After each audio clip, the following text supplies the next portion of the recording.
Hello दोस्तों, तो स्वागत है आप सभी का आपके अपने चैनल गोल्डन फ्यूचर सेंटर में। दोस्तों, आज मैं आप सभी के लिए लेकर के आया हूं बहुत ही वीवीआई प्रश्न जो कि आपके सभी प्रतियोगी परीक्षाओं के लिए महत्वपूर्ण होगा।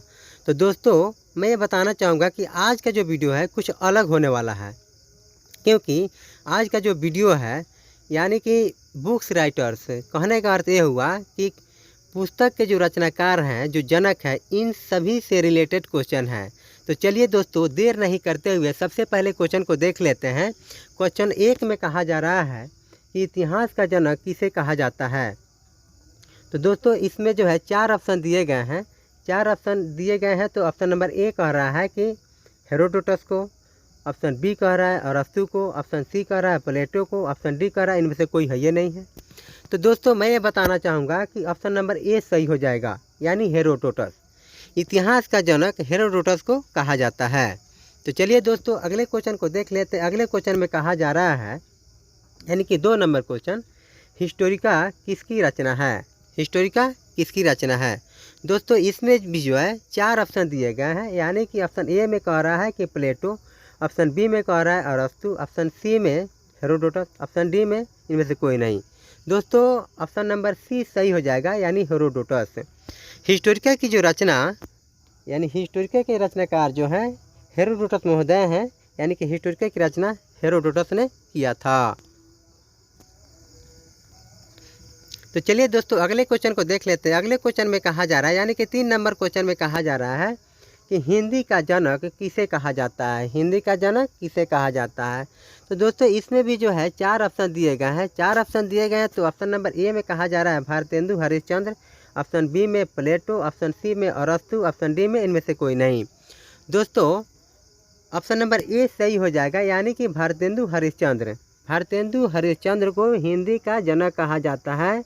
दोस्तों, साथ ही साथ मैं बताना चाहूँगा कि हिंदी दिवस जो है 14 सितंबर को मनाया जाता है, यानी कि 14 सितंबर को, 14 सितंबर को SEP, यानी कि 14 सितंबर को हिंदी दिवस मनाया जाता है। तो चलिए फ्रेंड्स, अगले क्वेश्चन को देख लेते हैं। अगले क्वेश्चन में, यानी कि 4 नंबर क्वेश्चन को हम देख लेते हैं। भूगोल का जनक किसे कहा जाता है। तो दोस्तों, इसमें भी जो है 4 ऑप्शन दिए गए हैं। 4 ऑप्शन दिए गए हैं। तो ऑप्शन ए में कह रहा है हिकेटियस को, ऑप्शन बी के जगह पे जो है ऑप्शन डी लिख दिया गया है, but don't worry. Option B में कहा जा रहा है प्लेटो को, प्लेटो PLETO, प्लेटो को। ऑप्शन सी में कह रहा है अरस्तु को, ऑप्शन डी में इनमें से कोई है ये नहीं है।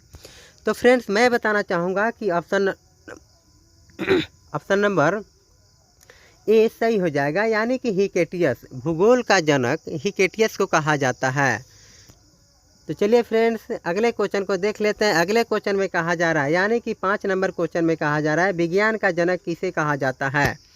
तो फ्रेंड्स, इसमें भी जो है 4 ऑप्शन दिए गए। ऑप्शन नंबर ए में कहा जा रहा है गैलीलियो गैलीली को, ऑप्शन बी में प्लेटो को, ऑप्शन सी में अरस्तु को, ऑप्शन डी में इलियास हो को। तो फ्रेंड्स, मैं ये बताना चाहूँगा कि ऑप्शन नंबर ए सही हो जाएगा, गैलीलियो गैलीली को।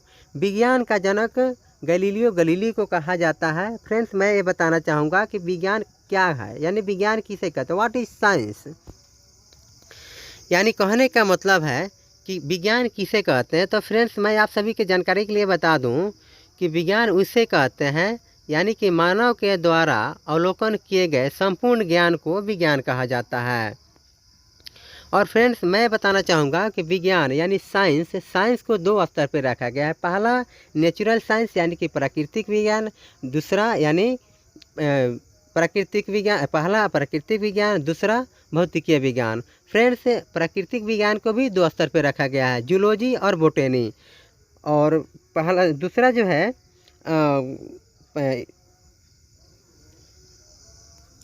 भौतिकीय विज्ञान, इसको भी 2 स्तर पर रखा गया है, केमिस्ट्री और बायो। फ्रेंड्स, मैं ये बताना चाहूँगा साइंस यानी कि साइंस शब्द की जो उत्पत्ति किस भाषा से हुई है। तो मैं बताना चाहूँगा कि फ्रेंड्स, साइंस शब्द की उत्पत्ति जो है लैटिन शब्द से हुई है, यानी जो कि जो है सिंटिया SCINTIA लैटिन शब्द सिंटिया से हुई है। जिसका शाब्दिक अर्थ जो है ज्ञान होता है। तो चलिए फ्रेंड्स अगले क्वेश्चन को देख लेते हैं, यानी कि 6 नंबर क्वेश्चन को देख लेते हैं। फ्रेंड्स 6 नंबर क्वेश्चन को देखने से पहले मैं ये कहना चाहूँगा कि फ्रेंड्स ये वीडियो अगर आप सभी को पसंद आती है, अच्छा लगता है, तो वीडियो को ज़्यादा से ज़्यादा शेयर करें, लाइक करें, कमेंट करें, अपने दोस्तों में शेयर करें।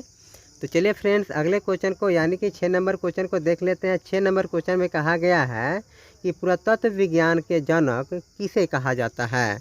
पुरातत्व विज्ञान के जनक किसे कहा जाता है। तो दोस्तों इसमें भी जो है 4 ऑप्शन दिए गए। ऑप्शन ए में कहा जा रहा है कनिंघम महोदय को, ऑप्शन बी में गैलीलियो गैलीली को, ऑप्शन सी में प्लेटो को, ऑप्शन डी में इनमें से कोई नहीं। दोस्तों ऑप्शन नंबर ए यानी कि कनिंघम महोदय को पुरातत्व विज्ञान का जनक कनिंघम महोदय को कहा जाता है। कनिंघम महोदय यानी कि ऑप्शन नंबर ए सही हो जाएगा, यानी कि पुरातत्व विज्ञान का जनक कनिंघम महोदय को कहा जाता है। तो चलिए दोस्तों अगले क्वेश्चन को देख लेते हैं। अगले क्वेश्चन को यानी कि 7वें नंबर क्वेश्चन को देख लेते हैं। राजनीति शास्त्र का जनक किसे कहा जाता है। राजनीति शास्त्र का जनक किसे कहा जाता है। दोस्तों तो इसमें भी जो है 4 ऑप्शन दिए गए। ऑप्शन नंबर ए में कहा जा रहा है कि अरस्तु को, ऑप्शन बी में प्लेटो को, ऑप्शन सी में कोपरनिकस को, ऑप्शन डी में इनमें से तो कोई है ये नहीं है।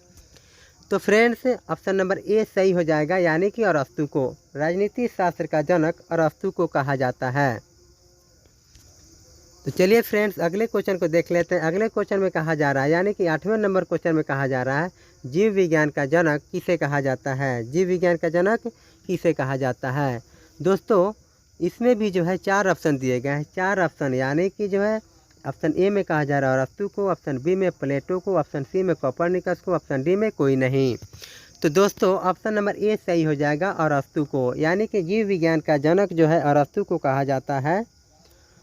तो चलिए दोस्तों अगले क्वेश्चन को देख ले आते हैं, यानी कि 9वें नंबर क्वेश्चन को देख लेते हैं। वनस्पति विज्ञान का जनक किसे कहा जाता है। तो दोस्तों इसमें भी जो है 4 ऑप्शन दिए गए हैं।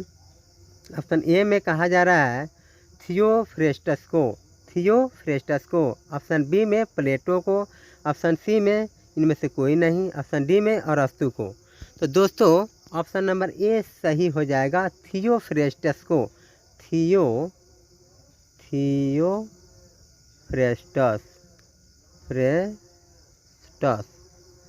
थियोफ्रेस्टस को जो है वनस्पति विज्ञान का जनक कहा जाता है। तो ऑप्शन नंबर ए आपका सही हो जाएगा। तो चलिए फ्रेंड्स अगले क्वेश्चन को देख लेते हैं, यानी कि 10वें नंबर क्वेश्चन को देख लेते हैं। तो 10वें नंबर क्वेश्चन में कहा जा रहा है कि संस्कृत व्याकरण का जनक किसे कहा जाता है। संस्कृत व्याकरण का जनक किसे कहा जाता है, यानी कि 10वें नंबर क्वेश्चन में कहा जा रहा है कि संस्कृत व्याकरण का जनक किसे कहा जाता है। तो दोस्तों इसमें भी जो है 4 ऑप्शन दिए गए हैं। ऑप्शन ए में कहा जा रहा है कि महर्षि पाणिनि, ऑप्शन बी में कौटिल्य, ऑप्शन सी में कालिदास, ऑप्शन डी में इनमें से सभी। तो दोस्तों इनमें से सभी सही नहीं है, इसमें से एक ही ऑप्शन सही है, यानी कि ऑप्शन नंबर ए सही हो जाएगा। महर्षि पाणिनि महोदय को जो है संस्कृत व्याकरण का जनक कहा जाता है। तो चलिए फ्रेंड्स अगले क्वेश्चन को यानी कि 11वें नंबर क्वेश्चन को देख लेते हैं। 11वें नंबर क्वेश्चन में कहा जा रहा है कि आधुनिक हिंदी व्याकरण का जनक किसे कहा जाता है। आधुनिक हिंदी व्याकरण का जनक किसे कहा जाता है। दोस्तों मैं ये बताना चाहूँगा कि मूल तौर पे तो जो है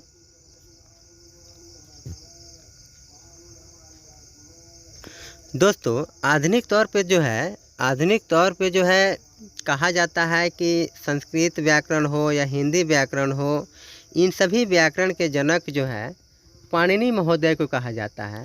परंतु लोग भूल जाते हैं कि ये जो वाकई में जो हिंदी व्याकरण या संस्कृत व्याकरण या प्राचीन व्याकरण या जो भी व्याकरण से रिलेटेड जो बुक हैं, इन सभी के जो राइटर्स हैं कामता प्रसाद, यानी कि इनका पूरा नाम जो है पंडित आचार्य कामता प्रसाद महोदय को संस्कृत व्याकरण हो या आधुनिक हिंदी व्याकरण हो, या मैं कहना चाहूँगा संस्कृत व्याकरण हो या हिंदी व्याकरण हो या प्राचीन हिंदी व्याकरण हो या प्राचीन संस्कृत व्याकरण हो, इन सभी के जो है राइटर यानी लेखक यानी रचनाकार जो हैं रचनाकार कामता प्रसाद आचार्य, या आप कह सकते हैं पंडित कामता प्रसाद या आचार्य प्रसाद कामता पंडित महोदय ने किया था। सबको मतलब इस तरह से आप कह सकते हैं। तो कहने का अर्थ ये है फ्रेंड्स, मैं ये कहना चाहूँगा कि सही अगर क्वेश्चन देखा जाए, सही आंसर देखा जाए तो कामता प्रसाद आचार्य महोदय को ही जो है कहा जाएगा, यानी कि ऑप्शन नंबर ए सही हो जाएगा। ठीक है, तो चलिए फ्रेंड्स अगले क्वेश्चन यानी कि अंतिम क्वेश्चन को देख लेते हैं। अंतिम क्वेश्चन को देखने से पहले दोस्तों मैं ये आप सभी से कहना चाहूँगा कि यदि वीडियो आप सभी को अच्छा लगता है तो जितना से जितना मतलब हो सके आप सब जो है शेयर करें, लाइक करें, कमेंट करें, अपने दोस्तों में शेयर करें। तो चलिए फ्रेंड्स अगले क्वेश्चन को देख लेते हैं, यानी कि अंतिम क्वेश्चन को देख लेते हैं। अंतिम क्वेश्चन में कहा जा रहा है, यानी कि 12वें नंबर प्रश्न में कहा जा रहा है कि प्राचीन हिंदी व्याकरण के जनक किसे कहा जाता है। तो फ्रेंड्स मैं ये कहना चाहूँगा कि इसमें भी जो है 4 ऑप्शन दिए गए हैं। ऑप्शन ए में कह रहा है पंडित कामता प्रसाद, ऑप्शन बी में राजेश्वर प्रसाद, ऑप्शन सी में शेखर कपूर, ऑप्शन डी में सभी। दोस्तों मैं ये कहना चाहूँगा कि ऑप्शन डी सभी नहीं, इसमें से ओनली वन एक ही ऑप्शन सही होगा, यानी कि पंडित कामता प्रसाद सही हो जाएगा। यानी प्राचीन हिंदी व्याकरण के जनक पंडित कामता प्रसाद महोदय को प्राचीन हिंदी व्याकरण का जनक कहा जाता है। तो चलिए फ्रेंड्स बहुत बहुत धन्यवाद वीडियो देखने के लिए। तो मैं आप सभी से ये कहना चाहूँगा, यदि ये वीडियो आप सभी को अच्छा लगता है, तो ढेर सारा लाइक करें, कमेंट करें, शेयर करें, अपने दोस्तों में शेयर करें। जितना अधिक से अधिक हो सके आप सब जो है शेयर करें। और ऐसे ही नए नए वीडियो पाने के लिए, नए नए प्रश्नों के लिए आप सब ज़्यादा से ज़्यादा लाइक करें, शेयर करें, कमेंट करें। तब तक के लिए बहुत बहुत आप सभी को धन्यवाद और मिलते हैं अगले वीडियो में। तब तक के लिए गुड बाय, आप सभी को टेक केयर, बाय बाय।